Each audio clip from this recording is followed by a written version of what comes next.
साथियों नमस्कार। स्वागत है आप सभी का आप सबके अपने चैनल द साइंस टॉप में। आज हम द साइंस टॉप में यूपी ट्रिपल पैट की सीरीज में अपना एक नया वीडियो लेकर आए। उम्मीद है आपको वीडियो जरूर पसंद आएगा। इसमें हमने हर एक टॉपिक से सिलेबस के अकॉर्डिंग 5-5 क्वेश्चन लिया हुआ है और आपके कितने क्वेश्चन सही हो रहे हैं कमेंट बॉक्स में ईमानदारी के साथ जरूर लिखिएगा। इस टेस्ट सीरीज में प्रश्नों की संख्या केवल 40 है। ठीक, आइए स्टार्ट करते हैं। प्रसिद्ध 10 राजाओं का युद्ध या दशराज युद्ध किस नदी के तट पर लड़ा गया था? ऑप्शन हमारे पास है ए गंगा, बी कृष्णी, सी कावेरी, डी यमुना। तो जो 10 राजाओं का युद्ध था या जो दशराज युद्ध था वो आपका कृष्णवी नदी के किनारे लड़ा गया था। ठीक है, आइए अगला क्वेश्चन देखते हैं। किस सम्राट के शासनकाल में नेपाल में बौद्ध धर्म का गमन हुआ था? मतलब किस सम्राट के शासनकाल में नेपाल में आपका बौद्ध धर्म तेजी से फैलाता गया था? ऑप्शन हमारे पास है ए अशोक, बी चंद्रगुप्त समुद्रगुप्त, सी चंद्रगुप्त, डी घरान। तो इसका जो सही ऑप्शन है आंसर है आपका वो है अशोक, क्योंकि आपको पता होगा अशोक ने ही नेपाल के साथ साथ आपका श्रीलंका में भी बौद्ध धर्म को फैलाने के लिए बहुत ज्यादा कार्य किया था। आइए अगला क्वेश्चन देखते हैं। महावीर स्वामी के बचपन का नाम क्या था?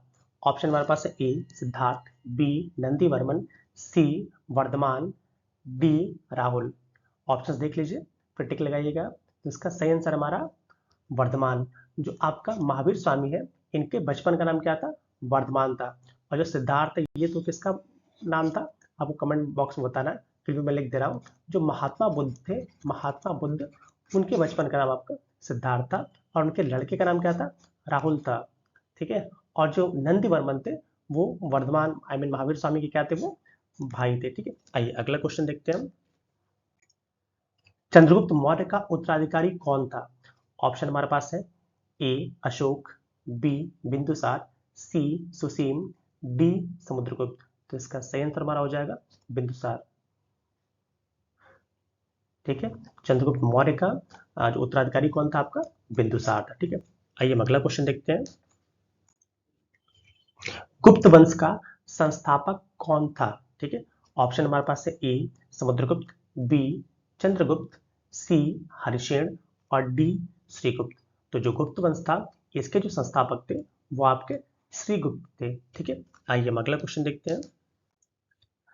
जगदीशपुर के राजा कौन थे? ऑप्शन हमारे पास है ए नाना साहब, बी लक्ष्मीबाई, सी कुंवर सिंह और डी बाजीराव प्रथम। तो जो जगदीशपुर जो बिहार का था वहां के जो राजा थे वो आपके वीर बाबू कुंवर सिंह जी थे। ठीक है, आइए हम अगला क्वेश्चन देखते हैं। भारत में उग्र राष्ट्रीयता के जन्मदाता तथा निर्भयता से राष्ट्र की वेदना को प्रकट करने वाले प्रथम भारतीय कौन थे? ठीक है, मतलब उग्र थे बिल्कुल। आप इस कंसेप्ट समझ गए। लाल बाल गोपाल सिंह जी का होंगे। ठीक है, देख लेते हैं। लाल बाल पाल।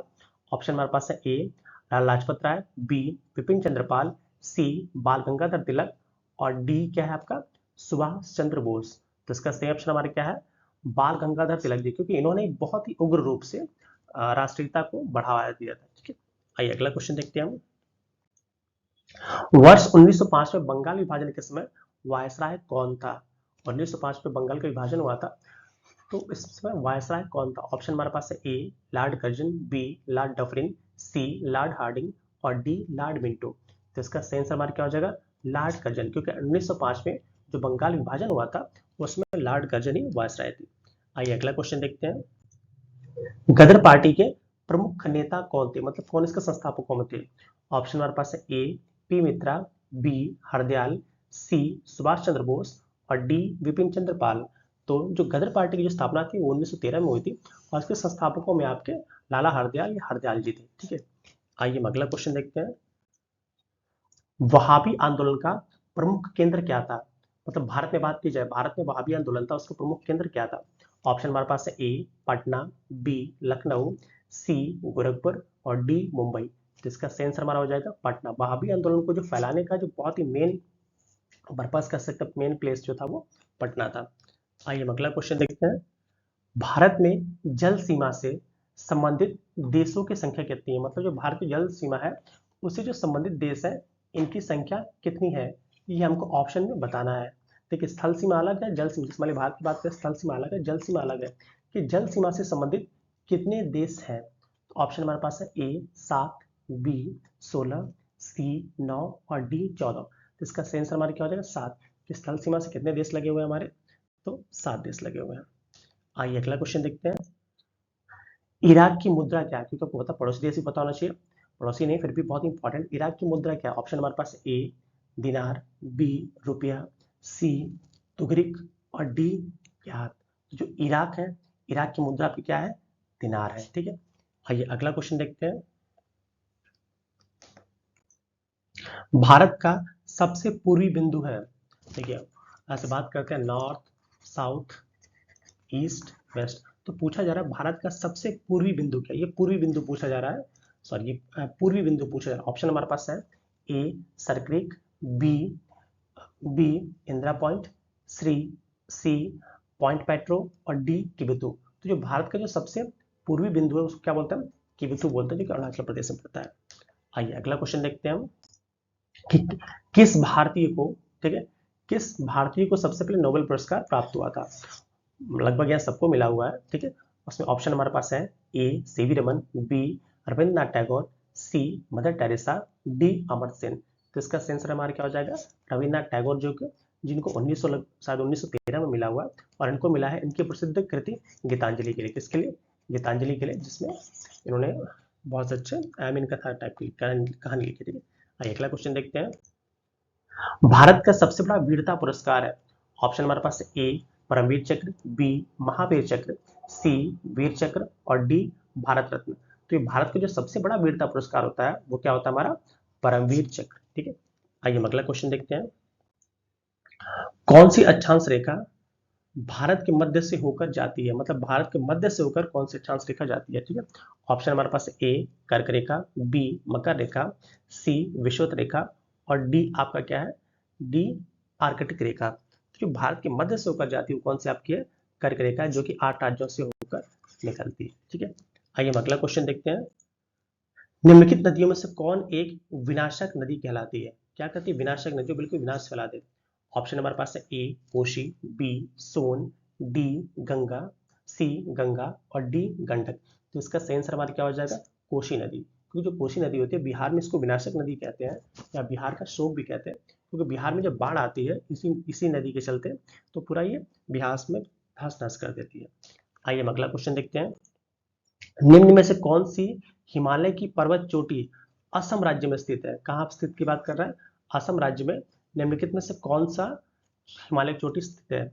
ऑप्शन हमारे पास ए नामचा बरवा, बी नंदा देवी, सी कंचनजंगा और डी एवरेस्ट। तो इसका सही आंसर हमारा क्या हो जाएगा, नामचा बरवा। क्या हो जाएगा हमारा, नामचा बरवा जो है वो आपका असम राज्य में स्थित है। आइए हम अगला क्वेश्चन देखते हैं। आइए अगला क्वेश्चन देखते हैं। भारत में मैंग्रोव वनस्पति सब का सर्वाधिक विस्तार किस राज्य में पाया, मतलब किस राज्य में मैंग्रोव वनस्पति सबसे अधिक है। ऑप्शन हमारे पास ए गुजरात, बी पंजाब, सी पश्चिम बंगाल और डी आंध्र प्रदेश। तो इसका सही आंसर हमारा क्या हो जाएगा, गुजरात, क्योंकि भारत का जो गुजरात है वहीं पे सबसे अधिक मैंग्रोव वनस्पति पाई जाती है। आइए अगला क्वेश्चन देखते हैं।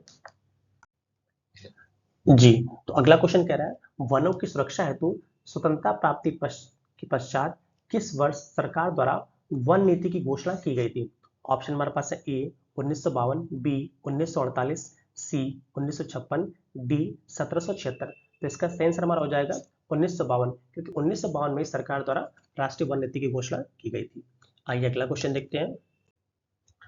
देखिए अगला क्वेश्चन कह रहा है कि शून्य आधारित तकनीकी बजट किस देश की देन मानी जाती है। ऑप्शन हमारे पास है ए ब्रिटेन, सी बी संयुक्त राज्य अमेरिका, सी फ्रांस और डी भूटान।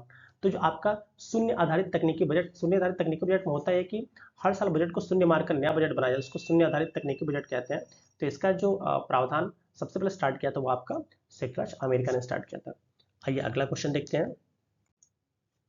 राजकोषीय घाटे और बजटीय घाटे का अंतर किसके बराबर होता है। ऑप्शन हमारे पास है ए राजस्व घाटा, बी प्राथमिक घाटा, सी सार्वजनिक घाटा और डी आपका मूल्य वृद्धि। तो इसका सही आंसर हमारा क्या हो जाएगा, सार्वजनिक घाटा। सार्वजनिक घाटा को ही हम राजकोषीय घाटा और बजटीय घाटे का अंतर बोलते हैं। आइए अगला क्वेश्चन देखते हैं हम। कराधान एक उपकरण है, कराधान किस प्रकार का टूल्स है, उपकरण है। ए राजकोषीय नीति का, बी मौद्रिक नीति का, सी कीमत नीति का और डी मजदूरी नीति का। तो इसका सही आंसर हमारा क्या हो जाएगा, राजकोषीय नीति का ये एक उपकरण है। आइए अगला क्वेश्चन देखते हैं। भारत में प्रथम रेलवे लाइन कहां से कहां तक चली? ऑप्शन हमारे पास है ए इलाहाबाद से कानपुर के बीच, बी दिल्ली से आगरा के बीच, सी मुंबई से ठाणे के बीच और डी गोरखपुर से लखनऊ के बीच। तो इसका सही आंसर हमारा हो जाएगा सी लखनऊ से ठाणे के बीच। वो भी कब चली, सॉरी मुंबई से ठाणे के बीच, वो भी कब चली थी हमारी 1853 में। ठीक है, आइए अगला क्वेश्चन देखते हैं। रिजर्व बैंक की स्थापना कब हुई? ऑप्शन हमारे पास है ए 1 अप्रैल 1935, बी 1 अप्रैल 1949, सी 1 अप्रैल 1956, डी 1 जून 1948। तो इसका सही आंसर हमारा क्या हो जाएगा, 1 अप्रैल 1935 को ही भारतीय रिजर्व बैंक की स्थापना हुई थी। और ये पूछे कि कब इसको राष्ट्रीयकरण कब किया गया था? तो ये आपका 1949 में किया गया था। ठीक है, आइए अगला क्वेश्चन देखते हैं। भारत एक है, भारत क्या है? एक, ए हिंदू राष्ट्र, बी धर्मनिरपेक्ष राष्ट्र, सी हिंदू मुस्लिम राष्ट्र और आपका डी इनमें से कोई नहीं। तो आपको पता होगा भारत क्या है, धर्मनिरपेक्ष राष्ट्र, मतलब किसी भी धर्म का हम संरक्षण नहीं करते। ऑप्शन क्या हो जाएगा हमारा, बी सही हो जाएगा। हमारी नजर में सारे धर्म क्या है, बराबर है। आइए अगला क्वेश्चन देखते हैं। संसद का स्थायी सदन है, मतलब संसद जिसका स्थायी सदन किसे माना जाता है? ए राज्यसभा, बी लोकसभा, सी उपयुक्त दोनों, इनमें से कोई नहीं। जो स्थायी सदस्य होता है इसका कोई विघटन नहीं होता है, वो हमारा क्या है, राज्यसभा है, जिसके सदस्य क्या होते हैं, हर 2 साल के मेंबर पे 1/3 आपके रिटायर होते हैं, फिर उनका निर्वाचन होता रहता है। आइए अगला क्वेश्चन देखते हैं। भारतीय संविधान के किस अनुच्छेद में कहा गया है कि संसद के संघ के लिए एक संसद होगी जो राष्ट्रपति और 2 सदनों से मिलकर बनेगी? राष्ट्रपति और 2 सदनों से क्या करेगी, मिलकर बनेगी। ऑप्शन हमारे पास है ए अनुच्छेद 79, अनुच्छेद 80, अनुच्छेद 89 और डी अनुच्छेद 74। तो इसका जो अनुच्छेद 79 है ये क्या है, ऑप्शन बिल्कुल सही है, जो कि बताता है कि राष्ट्रपति की सहायता के लिए आपका एक संसद होगी जो दोनों सदनों से मिलकर बनेगी। आइए अगला क्वेश्चन देखते हैं। संसद के कितने सत्र होते हैं? ऑप्शन हमारे पास है ए बजट सत्र, बी मानसून सत्र, सी शीतकालीन सत्र और डी उपयुक्त सभी।